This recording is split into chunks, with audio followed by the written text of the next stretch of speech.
Hello, hello! Eu me chamo Hugo Leonardo, sou formado em Matemática pela Universidade Federal Rural do Pernambuco, sou professor de Matemática e Física e sou estudante de Licenciatura em Computação, lá da Rural também, beleza?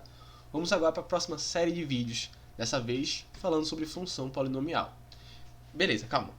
Antes de começar, dá aquela curtida aí, comenta o que é que você está achando dessa série de vídeos, comenta o que você acha do visual de slides, prefere por slides mesmo como tá, que eu gosto, ou prefere escrito, que posso fazer uma série com papel também, ou no quadro, certo? E, não é inscrito no canal? Se inscreva, vai dar uma ajudada, ajuda a gente aí, compartilha. Então simbora, beleza. Antes de falar de função polinomial, eu vou falar um pouquinho sobre a importância, aqui nessa tela mesmo. Qual é a importância de função polinomial? A gente vê função polinomial no finalzinho do terceiro ano do ensino médio.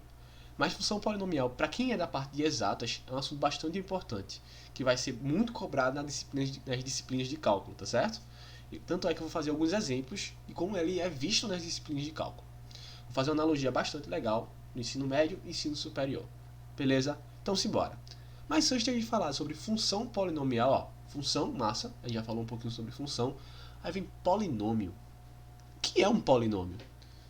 Mas para falar de polinômio, eu vou trazer um exemplo que eu acho mais lúdico, certo? Um exemplo aqui de polinômio. Então vamos lá. Vamos calcular o volume de um cubo de aresta x. Alguém lembra como é que calcula o volume de um cubo? Sim, você pega a aresta e eleva ao cubo. Exato. Por isso que... Enfim.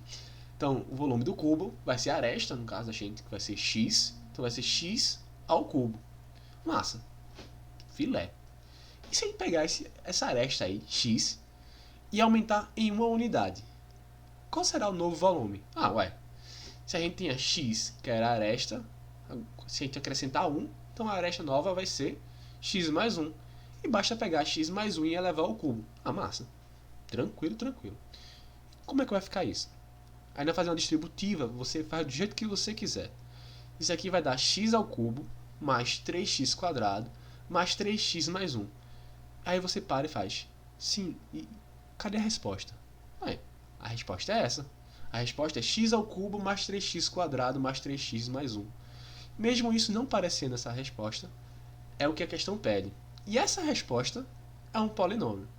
Então, massa, a gente já viu como é que a gente vê um polinômio. Qual é a definição real de um polinômio? Um polinômio de uma variável real, x, é uma expressão dada por ANX elevado a n, AN menos 1, x elevado a n menos 1, sucessivamente, A2x elevado ao quadrado, A1 x elevado a 1, ou só x, e A0, certo? Em que esses A's, AN, AN menos 1, AN menos 2, A2, eles são chamados de coeficiente do polinômio, certo? E o A0 é chamado de coeficiente independente do polinômio. Note que eu falei de variável real. Aqui também pode tratar de variáveis complexas. Então, seria a mesma coisa. Polinômio na variável complexa x, aí tem isso daí, onde AN, AN-1, AN-2, A2, A1, A0 são números complexos. Mas vou falar sobre reais, que fica melhor. Então, massa. Esse A0, se você perceber, ele é o único que não está acompanhado do x. Por isso que a gente chama ele de variável independente. Beleza? E esse expoente, que é o n, ele é chamado de... Ele é um número natural, ou ele pertence aos naturais. Massa. Mas a gente tem duas observações. A primeira observação é que o grau do polinômio ele é um número natural, ou seja, a gente vai falar do expoente agora, né? que a coisa natural que a gente viu ali era o expoente. Então ele vai olhar para o expoente de maior número, ou seja, você vai olhar para o maior expoente. Depois que você achou o maior expoente, você vai olhar para o coeficiente dele. Se o coeficiente dele for diferente de zero, esse expoente ele é o grau do polinômio, certo? Pronto. E depois que você achou o expoente de maior grau, ou maior expoente, e percebeu que ele era o grau do polinômio, o coeficiente dele é chamado de coeficiente dominante. Tá um pouco complicado. Então vamos fazer exemplos, não é não? O exemplo facilita tudo. Então vamos lá. O primeiro exemplo da gente é x mais 4. Qual é o grau desse danado? Eu achei o x, mas eu não achei o expoente dele. Se você achou o x e não achou o expoente, significa que o expoente dele é 1. Então assim, é um polinômio de grau 1. Filé? E quem é o termo independente? Ah, é o número sozinho, ou seja, 4. Filé, filé. E quem é o coeficiente dominante? Vai ser o número que está multiplicando o x de maior coeficiente. Eu não achei o número. Se o x está lá e não apareceu o número, significa que é 1. Que vai estar 1x ali. Pode ser, esse exemplo aqui pode ser visto como 1x elevado a 1 mais 4. Assim o coeficiente dominante é 1. Massa? Exemplo 2. 3x ao quadrado mais 2x menos 2. Qual é o grau do polinômio? Ah, tranquilo. 2. Filé. Massa. E quem é o termo independente? Ah, muito fácil. 2. Não. O termo independente, ou o coeficiente independente, eu coloquei termo que é menorzinho, acompanha o sinal. Como tem um sinal de menos, então o termo independente vai ser menos 2. E o coeficiente dominante, 3. Filé. Próximo. 2x ao cubo menos 2x. Qual é o grau dele? 3. Perfeito. Qual é o termo independente? Não achou? Não. Então, se não achou, é 0. Filé? E qual é o coeficiente dominante? Vai ser quem? 2. Ou termo dominante, pode ser também 2. E para o último exemplo, x elevado a 100. Olha, elevado a 100. Por menos 1, né? Massa. E qual é o grau de sinalado? Lapa de grau, né? 100zão. E o termo independente? Menos 1, perfeito. E o coeficiente? 1. Tá sabendo geral.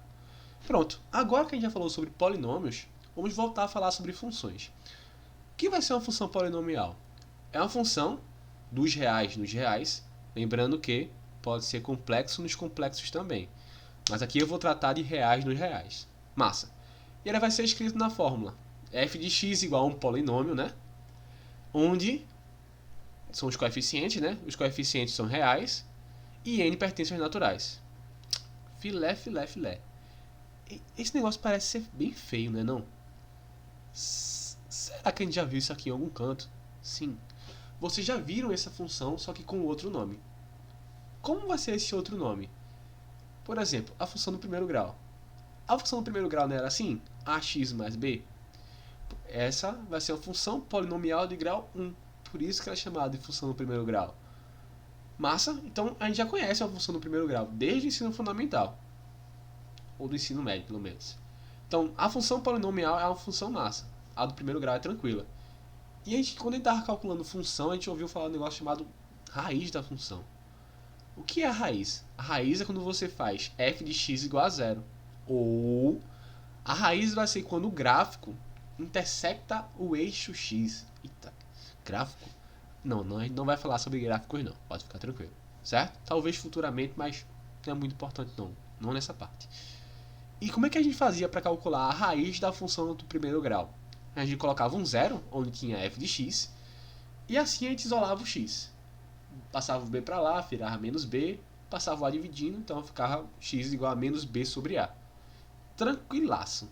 Então, a função do primeiro grau, a raiz é bem de boas. Já para a função do segundo grau, a função polinomial de grau 2, a gente tem ax ao quadrado mais bx mais c.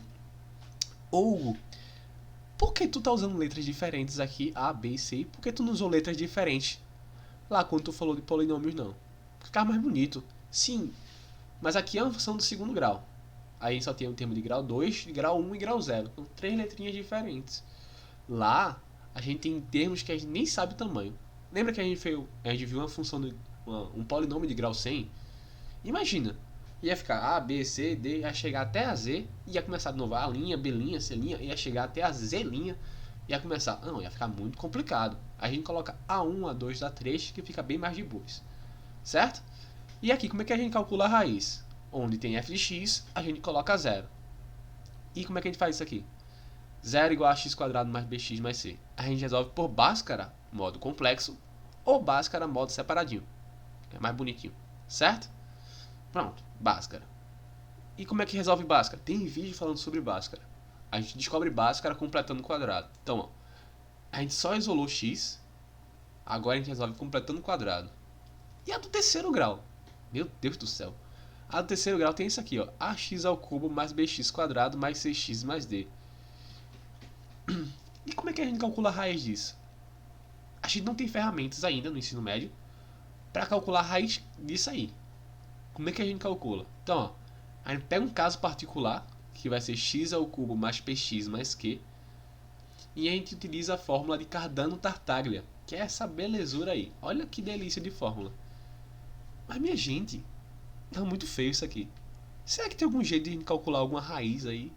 Descobrir uma raiz de um polinômio qualquer? A gente vai ver futuramente algumas coisas sobre isso, sim, certo? Mas para avançar nos nossos estudos, a gente precisa saber das aplicações de funções polinomiais, que é uma coisa bem sofisticada.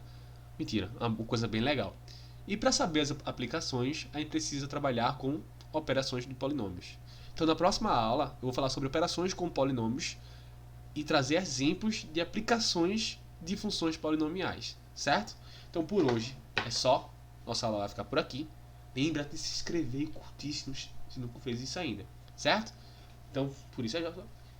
Cheiro, cheiro. Bye, bye. Até mais.